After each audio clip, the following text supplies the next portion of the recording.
Hello, welcome back to Cruising as Crew. My name is Lucy and today we are going to be talking about the passengers slash sailors that were on board Virgin Voyages, the Scarlet Lady, and what they were like. But before we get started, please press like and subscribe for more cruise ship content, and if you have any questions you can feel free to leave them down below or message me over on Instagram at Cruising as Crew. I try to get back to absolutely everybody who asks a legitimate question, so just bear with me if you do message me on Instagram. But if you want to get a reply faster, then leave your question in the comments down below. So it is no secret that Virgin Voyages have designed their ships with millennials in mind, from the destinations to the activities on board. But let's just say we didn't exactly get Virgin's target audience on board when I was working on the Scarlet Lady. The passengers that sailed on TSL while I was working there were between the ages of 40 and 60. Now, this is by no means old,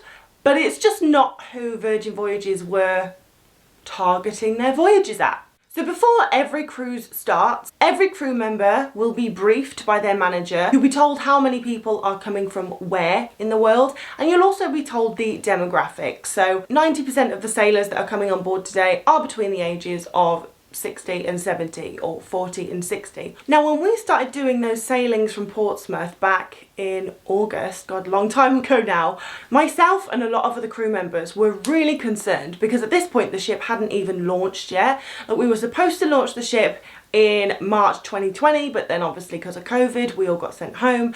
So August 2021 we were just about to launch the ship, and we were going to launch it to not the people that it was made for. We were sailing from the UK, so predominantly English, and they were all mainly older than the people the voyages were targeted at. So we were going to showcase this ship for the very first time to the complete wrong people. You know what I mean when I say wrong people, just not who they targeted at. And the reason I say English like it's a bad thing, it's not. I'm English, but Virgin Voyages is an American cruise line. You would expect Royal Caribbean to be very different to P&O, because P&O is English and Royal Caribbean is American, and Americans do things very differently to the Brits. And once again, neither of them is right or wrong, but we were all just a little bit concerned that the older English people that were coming on were not gonna get this young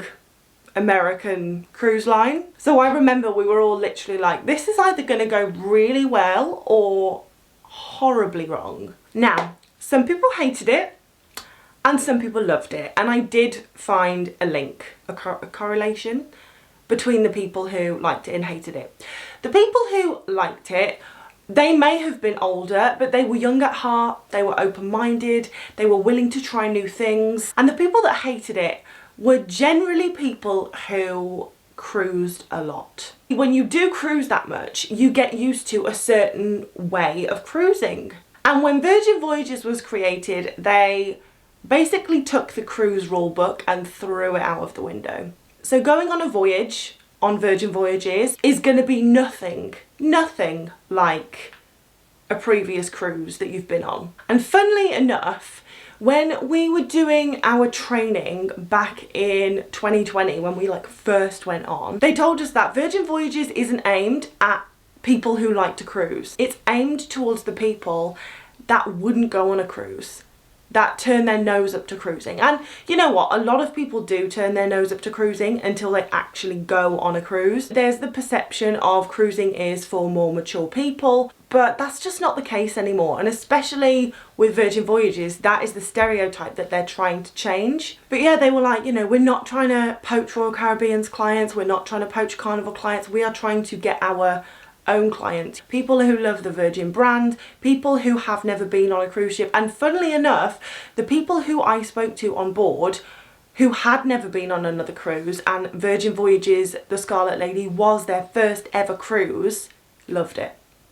Loved it. I think maybe one, because they have nothing to compare it to, so there's not already that preconceived conception. And I'm not saying that if you really enjoy traditional cruising you're not going to enjoy Virgin Voyages, but it is very, very different. There's no cruise director, there's no formal nights, it's very technologically forward, there's no buffet. Every restaurant on board the meal is included in the price. So if you went on a traditional cruise, you would usually eat in the buffet most nights, and then maybe 1 or 2 nights during your cruise you would treat you and your family to a meal at one of the specialty restaurants. However, on Virgin Voyages, every restaurant is included in the price, and every restaurant is like a specialty restaurant. So you tend to eat in a different restaurant every single night. And I personally, having worked on other cruise lines, 100% prefer Virgin Voyages' way of doing things when it comes to food. Sometimes the buffet on other ships can get a little bit boring, especially if you're doing like a 2-week cruise. But on Virgin Voyages, the fact that you get to eat in a different restaurant every night, and they're incredible restaurants, like, what's not to like? It's the first adults only cruise line. Now, there are adults only ships out there. For example, P&O have child friendly ships, and then they have adults only ships. But Virgin Voyages is the first adults only cruise line. Every single ship will be adults only. The activities are different. You know, on P&O, like throughout the day, there would be line dancing, bowls, crazy golf. Once again, not that there is anything wrong with that, but it's just very different. On Virgin Voyages, the entertainment was bungee classes, paddleboard yoga, a pool party, karaoke, and the same with the entertainment. Firstly, you have the cruise director. Well, they've completely scrapped that, which actually is working better than I thought it would. Like, when I first heard that they were not going to have a cruise director, every cruise ship ever has a cruise director, so I was like, what? But it's fine. It works. But the shows are just something that I couldn't have even imagined. Like, they're not only amazing for ships, they're amazing. Like, even if I went to see one of these shows on land, I'd be like, yes! You know, I don't want to slate shows on other cruise ships, but I do remember going to shows on the cruise lines that I worked for, and cruises that I've been on holiday. And you watch the show and you're like, well, that's good. And like the dancers are really talented and the singers have great voices, but I actually don't know what happened. Like, was there a storyline? If you felt that way when you've watched a show on a cruise ship, please comment below, because I know I'm not the only one. But on Virgin Voyages, you've got Never Sleep Alone with Dr. Alex, which is like raunchy and sexy, but also really uplifting. Like, you leave feeling amazing, like you can conquer the world. You've got Another Rose, which is dinner and a show. So you have dinner while you are watching the show, but not only that, the dinner is relevant to the show. It's like an 8-course meal, but every single course looks like it should belong to the show. It's really, really amazing. Dual Reality, which is our acrobatics show, which is just, I mean, I don't know how many times I went to see it. Every chance I got, I went to see it, because every time I saw it, I was just absolutely mind blown at what these guys can do. And then you have the Ultimate Dance Party, where you go in and you start off by watching these dancers on a stage. It's like watching a hip hop show, but then they get you involved, and by the end of it, you're having a disco and you're dancing the night away, and it ends when the last person leaves the dance floor. So the entertainment has just been completely restructured compared to other cruise lines, and it is phenomenal. And that's only a few shows that I've mentioned, but those are my personal favourites, and it's just great. It's just really, really great. Also, I think the advantage that Virgin Voyages has is it's very like social media forward, because they understand that that is such a huge part of our lives now. So everything on that ship is like Instagram friendly. You could take a picture everywhere and it will look good. The lighting is made for pictures, like everything is made with that kind of aesthetic in mind. There's the Hall of Mirrors as you go into the Manor, which is the nightclub. There's the James Bond themed porthole windows in the casino. There's the dock area, which overlooks the back of the ship and is just stunning. And even the gym is nice. So yes, as you can tell, I love Virgin Voyages. I love working for them, but also I would love to cruise. I think if I did go on a cruise, which I probably won't anytime soon, because after you've spent 6 months working on a ship, you don't then want to spend your vacation time on a cruise ship. But if I did go on a cruise, I absolutely would go on Virgin Voyages. But looking back, I would say most of the people I spoke to enjoyed it.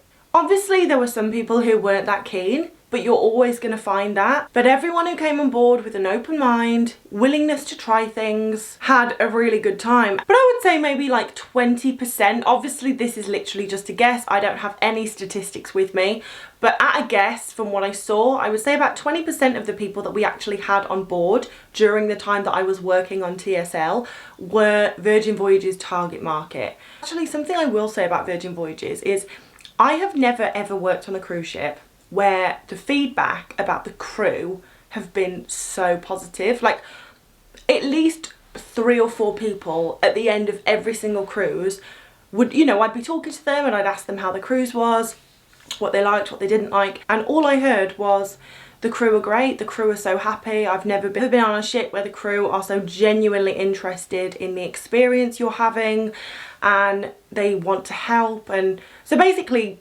they were just singing the praises of the crew on board Virgin Voyages. As Richard Branson famously said many years ago, if you look after your employees will look after your clients. That's exactly what they've done. Like, there's free Wi-Fi for the crew, there's a lot more single occupancy cabins, which means more crew members can have their own cabin. The salaries are better, there's a lot more room for progression within the company. You know, on some companies you have to do like 7 contracts before you can even be considered for a promotion, whereas on Virgin Voyages they're a lot more eager to, you know, get you promoted and get you on that higher salary. Obviously you have to be ready and you have to be good at your job, but if you are showing that, then they are going to do what they can to promote you. And as a consequence, you have happier crew members who are going to deliver a better experience to your passengers slash sailors who come on board. Because we've all been to a hotel or on a cruise ship where it's very clear that the people serving you hate their job and do not want to be there, and you either feel sorry for them or it pisses you off. It does not do anything for your experience. But when you're staying somewhere and you can tell that the people serving you are having a great time as well, it really does make all the difference. So I'm sure that did have a big part to play in the sailors really enjoying their time on board. But I will say, I think it's an experience that you're either going to love or hate. I really don't think there's that many people who are in between. But if you are going to come on board, my best advice is come with no expectation. It's not going to be like a cruise you've been on before. It's not going to be like a land holiday. It's going to be completely different to anything that you have ever experienced before. And hopefully it's going to blow your socks off. But thank you so much for watching. I hope you have enjoyed this video. And if you have, please press like and subscribe. And I will see you in the next video, guys. Bye.